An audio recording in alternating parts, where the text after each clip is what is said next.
Welcome back students to Shankar's Physics Tutorials. இன்னைக்கு நம்ம பார்க்க போறது Class 12 Physics Unit 1 Electrostaticsல இருந்து Coulomb's law பத்தி தான் பார்க்க போறோம்.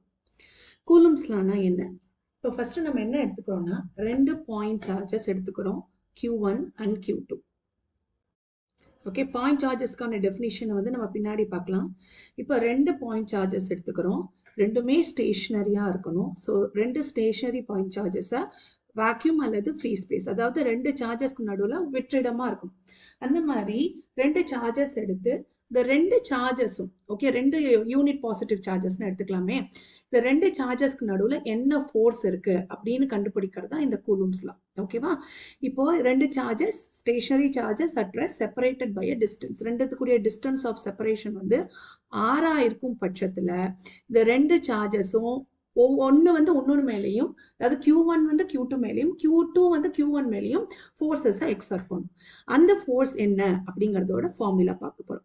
ஸோ இந்த இடத்துல ஃபோர்ஸுங்கிறது வெக்டார் குவான்டிட்டிங்கிறதுனால நான் ஃபர்ஸ்டே வந்து வெக்டார் குவான்டிட்டி நோட்டேஷன் போட்டுறேன். F21 அப்படின்னா என்னன்னா force on charge Q2 by another point charge Q1, அதாவது Q2 மேல Q1 கொடுக்கக்கூடிய ஃபோர்ஸ் என்ன அப்படிங்கிறத பார்க்க போறோம்.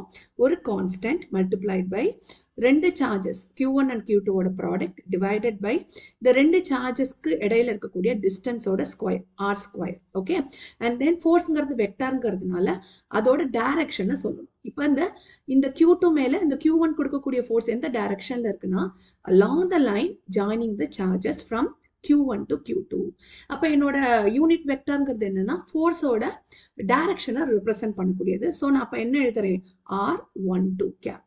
R12 கேப்னா என்னன்னா இந்த யூனிட் வெக்டரோட டைரக்ஷன் எப்படி இருக்குன்னா ஃப்ரம் Q1 to Q2 இருக்கு. ஸோ இதுதான் வந்து F12 வெக்டார். ஓகே, இந்த இடத்துல ஸோ R21 கேப்னா என்ன அப்படிங்கிறது யூனிட் வெக்டார் அப்படிங்கிறத பார்த்துட்டோம். இப்போ சில இம்பார்ட்டன்ட் ஆஸ்பெக்ட்ஸ் ஆஃப் கூலூம்ஸ்லாம் பார்க்க போறோம். ஃபர்ஸ்ட் வந்து இட் ஒபேஸ் இன்வர்ஸ் ஸ்கொயர் லா. இப்போ என்னன்னா இப்போ ரெண்டு சார்ஜஸ் எடுத்துக்கிறோம் அப்படின்னு எடுத்துட்டீங்கன்னா இதோட ஃபோர்ஸ் எதுக்கு ப்ரப்போர்ஷனலா இருக்குன்னா product of the point charges Q1 and Q2. And then இந்த ரெண்டு சார்ஜஸ்க்கு நடுவில் ஏற்பட்ட டிஸ்டன்ஸ் எவ்வளவு ஆறுன்னு பார்த்தோம். இந்த ஃபோர்ஸ் எதுக்கு இன்வர்ஸ்லி ப்ரப்போர்ஷனலா இருக்கும்னு பார்த்தீங்கன்னா ஸ்கொயர் ஆஃப் த டிஸ்டன்ஸ். அப்போ இந்த சார்ஜஸ் கூட கூட ஃபோர்ஸ் வந்து கூடும். ஓகே, அதே மாதிரி இந்த டிஸ்டன்ஸ் ரெண்டு சார்ஜுக்கு இடைப்பட்ட இடத்துல இருக்கக்கூடிய டிஸ்டன்ஸ் வந்து உங்களுக்கு குறையும் பொழுது உங்களுக்கு ஃபோர்ஸ் கூடும். அதுதான் வந்து இன்வர்ஸ்லி ப்ரொபோர்ஷன். அல்லது ரெண்டு சார்ஜஸும் உங்க லார்ஜ் டிஸ்டன்ஸ்ல பிளேஸ் ஆயிருந்தா அதுக்கு இடைப்பட்டக்குள்ள இருக்கக்கூடிய டிஸ்டன்ஸ் வந்து குறையும். அதுதான் வந்து ஃபர்ஸ்ட் ஆஸ்பெக்ட். அடுத்தது பாத்தீங்கன்னா நம்ம முன்னாடியே பார்த்த மாதிரி the force on charge Q2 by Q1 வந்து எந்த டைரக்ஷன்ல இருக்குன்னா along the line joining the charges Q1 and Q2. இதான் Q1 and Q2னா இந்த லைன் ஜாயின் பண்ணக்கூடிய சார்ஜஸ் along the way தான் உங்களுக்கு இந்த யூனிட் வெக்டரோட டைரக்ஷன் இருக்கும். இப்போ எனக்கு வந்து Q1 மேல Q2 கொடுக்கக்கூடிய சார்ஜ் என்னன்னு கண்டுபிடிக்கணும். அப்ப அது என்ன வரும், F12 வெக்டர்.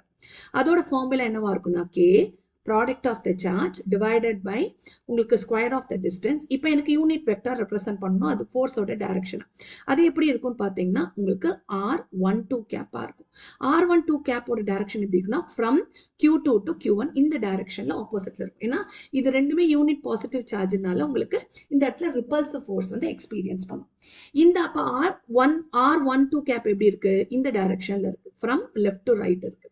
வேற R21 கேப்ங்கிறது என்ன இருக்கு, ஆப்போசிட்ல இருக்கு. அப்ப நான் R21 கேப் எப்படி எழுதலாம், R21 cap can be written as minus R12 cap அப்படின்னு நான் எழுதலாம்.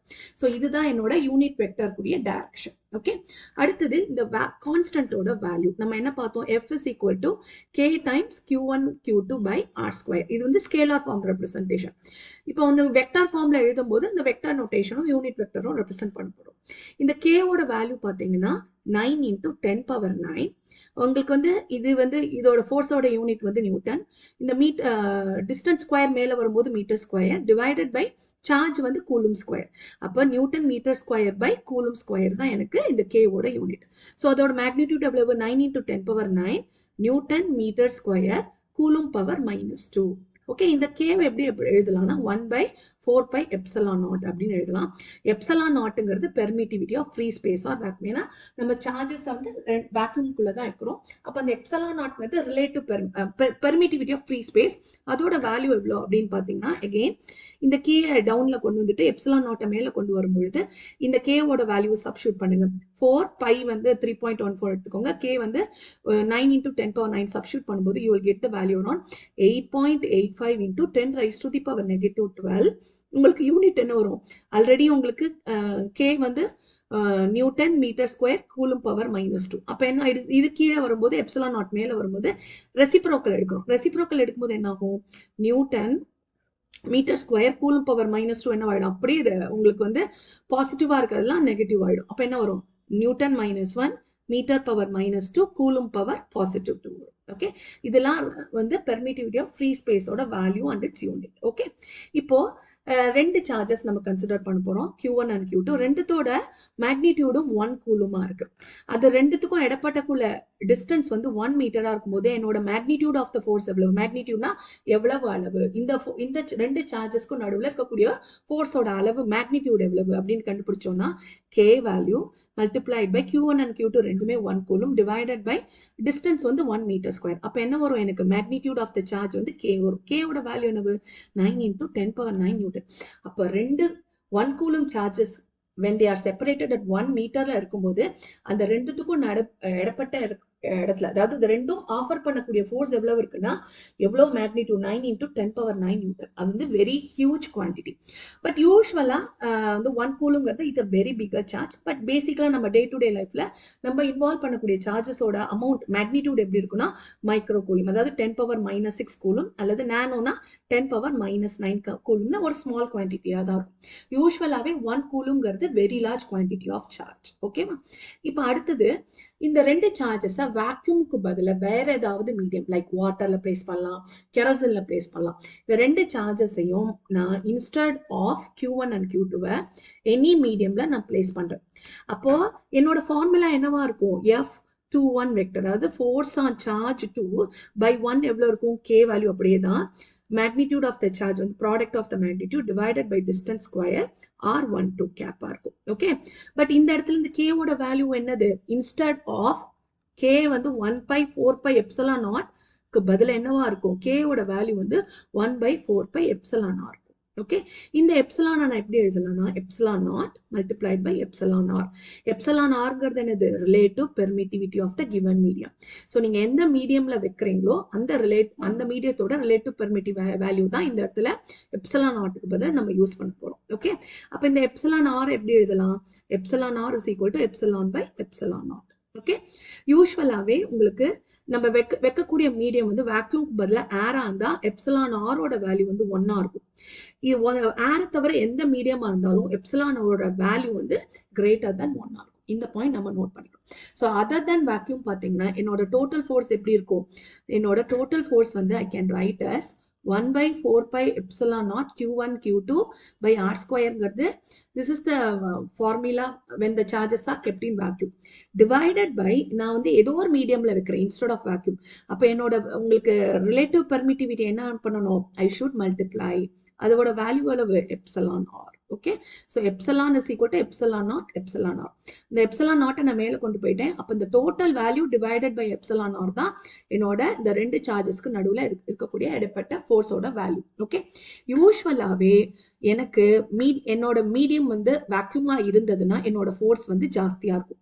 ஏன்னா இந்த எப்சிலான் ஆர் என்னவாயிடும்?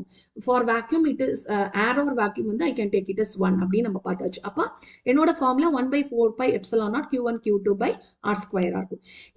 எப்சிலான் அதாவது என்னோட மீடியம் வந்து அதர் than ஏரா இருக்கும்போது எனக்கு கிரேட்டர் than வேல்யூ ஆஃப் 1 வந்து இருக்கிறதுனால என்னோட ஃபோர்ஸ் வந்து என்ன ஆயிடும்? குறைஞ்சிடும். அப்போ நான் எனி மீடியம்ல வைக்கும் பொழுது என்னோட ஃபோர்ஸ் எப்படி இருக்கும்? கம்பேரிட்டிவ்லி லெஸ்ஸரா இருக்கும் when compared to force between the charges in vacuum அப்படிங்கிறது ஒரு கான்செப்ட். ஓகே, இப்போ நம்ம கூலும்ஸ் லாக்கும் கிராவிடேஷனல் லாக்குடைய உங்களுக்கு ஒரே ஒத்துமை டிஃப்ரென்சஸ் அண்ட் சிமிலாரிட்டிஸ் என்ன அப்படிங்கிறத பார்க்க போறோம். ஃபர்ஸ்ட் வந்து கூலும்ஸ் லாவும் நியூட்டன்ஸ் லா ஆஃப் கிராவிடேஷனுக்கும் ஒரே ஸ்ட்ரக்சர் தான். என்ன அப்படின்னா ரெண்டுமே இன்வர்ஸ் ஸ்கொயர் லா. உங்களுக்கு கூலும்ஸ் லா ஃபார்முலா என்ன? F is constant multiplied by q1 q2 divided by r square. Okay, இந்த இடத்துல gravitational force வந்து என்ன வரும் உங்களுக்கு universal gravitational constant g, masses, product of the masses m1 and m2 divided by distance of separation between the two masses வரும். இப்போ ரெண்டுமே என்ன பண்ணும் இன்வர்ஸ் ஸ்கொயர் லாவை ஒபே பண்ணுது. அதே மாதிரி ப்ராடக்ட் ஃபார்ம்ல பார்க்கும்போது ஃபோர்ஸ் வந்து directly proportional to product of the charges, whereas gravitational force பார்த்தீங்கன்னா it is proportional to product of the masses அப்படிங்கிறது தான். ஓகே, இப்போ டிஃபரன்சஸ் என்னென்ன அப்படின்னு பார்க்க போறோம். யூஸ்வலா கிராவிடேஷனல் ஃபோர்ஸ் வந்து எப்போதுமே அட்ராக்டிவ். ரெண்டு மாசஸ் m1 and m2 எடுத்துட்டேன்னா ரெண்டு masses whatever maybe the masses ஸ்மாலா இருக்கலாம் ஹாலோவா இருக்கலாம் அந்த ஆப்ஜெக்ட் எல்லாமே அட்ராக்டிவ். வேற கூலும்ஸ்ல வந்து பிட்வீன் டூ சார்ஜஸ் இருக்கிறதுனால இப்ப ரெண்டு லைக் சார்ஜஸ் இருந்தா உங்களுக்கு என்ன ஆகும் ரிபல்சிவ் ஃபோர்ஸும் ஆப்போசிட் சார்ஜஸ் இருந்தா அட்ராக்டிவாவும் இருக்கும். So both attractive and repulsive தான் நேச்சர் ஆஃப் சார்ஜஸா இருக்கும். ஓகே, நெக்ஸ்ட் வந்து வேல்யூ ஆஃப் த கான்ஸ்டன்ட். ஜியோட வேல்யூ எவ்வளவு 6.67 into 10 power minus 11. இப்போ இதோட யூனிட் பாருங்க நியூட்டன் மீட்டர் ஸ்கொயர். கிலோகிராம் ஸ்கொயர்ங்கிறது என்ன அதோடைய மாஸ். அதே கான்ஸ்டன்ட் ஃபார் த கூலும்ஸ்ல பாத்தீங்கன்னா 9 into 10 power 9. உங்களுக்கு மேக்னிடியூட் பாருங்க இந்த வேல்யூ வந்து வெரி வெரி வெரி லெஸ்ஸா இருக்கிறதுனால யூஸ்வலா கிராவிடேஷனல் ஃபோர்ஸ் வந்து யூஸ்வலா லெஸ்ஸரா இருக்கும் when compared to coulombs or electrostatic force comparatively கம்மியா இருக்கும். ஏன்னா எது டிசைடிங் பராமீட்டரா இருக்கும் இந்த யூனிவர்சல் கிராவிடேஷனல் கான்ஸ்டன்டோட வேல்யூ. இதை வந்து நான் எந்த இடத்துல வேணாலும் அப்ளை பண்ணலாம். யூனிவர்சலா எந்த இடத்துல வேணாலும் ஜியோட வேல்யூ வந்து கான்ஸ்டன்ட். பட் இந்த கே வேல்யூ வந்து 9 into 10 power 9 newton metre square by instead of mass வந்து உங்களுக்கு கூலும் டு த பவர் -2 இருக்கு. ஸோ கே வந்து எப்போதுமே கிரேட்டர் தன் ஜியா இருக்கனால எலக்ட்ரோஸ்டாட்டிக் ஃபோர்ஸ் வந்து கிராவிடேஷனல் ஃபோர்ஸை விட ஜாஸ்தியா இருக்கும். ஓகே, அடுத்தது மீடியம் பொறுத்து நம்ம வந்து gravitational force between any two masses, இந்த மாசஸ் எடுத்து எந்த மீடியம்ல வேணாலும் வைக்கலாம். ஏர்ல வைக்கலாம், வாட்டர்ல வைக்கலாம், கெரசன்ல வைக்கலாம். இந்த கிராவிடேஷனல் ஃபோர்ஸ் என்னவா தான் இருக்கும் ரிமைன்ஸ் த சேம். இது ஒரு இம்பார்ட்டன்ட் பாயிண்ட். வேறஸ் நம்ம இப்பதான் பார்த்தோம் இப்போ வந்து இன்ஸ்டெட் ஆஃப் வேக்யூம் வந்து எனி மீடியம்ல நான் வைக்கிறேன்னா என்னோட formula என்னவாயிடும் the force between the two charges in vacuum. Okay, 1/4 pi epsilon naught q1 q2 divided by r square divided by எனக்கு இந்த relative permittive value டிவைட் பண்ணும். அப்ப என்னோட டோட்டல் ஃபோர்ஸ் வந்து in any medium apart from air or vacuum வந்து கம்மியாக தான் இருக்கும் அப்படிங்கிறத பார்த்துருக்கோம். ஓகே, ஸோ இந்த எலக்ட்ரோஸ்டாட்டிக் ஃபோர்ஸ் வந்து நேச்சர் ஆஃப் த மீடியம் பொறுத்து இருக்கு. ஓகே, அண்ட் தென் அது it should be always kept at rest. அது ஒரு இம்பார்ட்டன்ட் பாயிண்ட். ரெண்டுமே ஸ்டேஷனரி பாயிண்ட் சார்ஜஸா இருக்கும் அப்படிங்கிறத பார்த்தோம். அடுத்தது இது முன்னாடியே பார்த்த பாயிண்ட் தான்.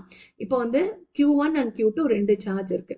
எனக்கு நம்ம முன்னாடி பார்த்தது force on charge q2 by q1. அது என்னது f21 வெக்டர் வந்து k times q1 q2 divided by r square. Unit vector தான் எனக்கு வந்து டைரக்ஷனை ஸ்பெசிஃபை பண்ணும். This is r12 cap. அதோட டைரக்ஷன் எங்க இருந்து இருக்கு r1ல இருந்து r2க்கு இருக்கு along the line joining the charges. எனக்கு due to the charge q2 q1 மேல என்ன ஃபோர்ஸ் வந்து இந்த q2 சார்ஜ் ஆஃபர் பண்ணும். அப்ப அதோட என்னோட ஃபோர்ஸ் என்ன f12 வெக்டர். இந்த வேல்யூலாம் ஒண்ணுதான் k q1 q2 divided by r square. இது ரெண்டுமே ஒண்ணுதான். எது டிசைடிங் பராமீட்டர் டைரக்ஷன். இந்த இடத்துல என்னோட யூனிட் வெக்டர் வந்து எங்க இருந்து q1 2ல இருந்து q1ல along the line joining the charges இருக்கு. அப்ப என்னோட டைரக்ஷன் வந்து r12 கேப்புக்கு ஆப்போசிட்ல இருக்கு. ஸோ இதை வந்து நான் r21 கேப்னு எழுதலாம். So this can written as r21 cap. ஆனா ஒரே ஒரு பாயிண்ட் நோட் டவுன் பண்ணும். இந்த ரெண்டு யூனிட் வெக்டர் கூடிய டைரக்ஷன் வந்து சேஞ்ச் ஆயிருக்கு. ஸோ r21 வெக்டர் வந்து மைனஸ் ஆஃப் r12 வெக்டர்னு எழுதலாம். ஓகே, இப்ப இதை எடுத்து இந்த பர்டிகுலர் சப்ஸ்டிடியூஷன் எடுத்து அதாவது இந்த ரீப்ளேஸ்மெண்ட் எடுத்து இந்த ஈக்குவேஷன்ல நான் சப்ஸ்டிடியூட் பண்ண போறேன். அப்ப எனக்கு என்ன வரும் ஃபார்முலா f12 வெக்டர் வந்து k times q1 q2 divided by r square minus of r12 கேப்னு வருது. அப்ப எனக்கு இந்த இது என்னது இது nothing but f21 vector. So அப்ப நான் என்ன எழுதலாம் f12 vector is equal to minus of f21. அப்ப என்ன அர்த்தம் ரெண்டு ஃபோர்ஸஸும் equal in magnitude but opposite in direction. அப்படின்னா என்ன அர்த்தம் இது வந்து Newton's third law Coulomb's law or electrostatic force வந்து உங்களுக்கு நியூட்டன்ஸ் தேர்ட் லாவையும் ஒபே பண்றது அப்படின்னு அர்த்தம். அடுத்தது ஃபைனல் பாயிண்ட் சார்ஜஸ்னா என்ன. பாயிண்ட் சார்ஜஸ்னா என்னன்னா இது ஒரு ஐடியல் கான்செப்ட், தியரிட்டிக்கல் கான்செப்ட் தான். ப்ராக்டிக்கலா நம்ம எப்படி எடுத்துக்கலாம்னா ரெண்டு சார்ஜஸ் எடுத்துக்கிறோம். இந்த ரெண்டுத்துக்கு நடுவுல இருக்கக்கூடிய டிஸ்டன்ஸ் எப்போதுமே ஜாஸ்தியா இருக்கணும். அதாவது இந்த டிஸ்டன்ஸ் ஆர்னு எடுத்துக்கும். இது கூடிய ரேடியஸ் இந்த பர்டிகுலர் சார்ஜோட இப்ப ஸ்பெரிக்கல் ஸ்ட்ரக்சர் இருந்தா அதோட ரேடியஸ் எடுத்துக்கும். அதை வந்து நான் எப்படி ரெப்ரசென்ட் பண்றேன் q1 and q2 அந்த ரெண்டு சார்ஜஸ் கூடிய ரேடியஸ் அது வந்து it should be very small. So என்னோட கன்சிடர் பண்ணக்கூடிய சார்ஜோட ரேடியஸ் வந்து வெரி ஸ்மாலா இருக்கும் and compared to the distance between the charges. இந்த மாதிரி கண்டிஷன்ல என்னால இந்த சார்ஜஸை பாயிண்ட் சார்ஜஸா எடுக்க முடியும்.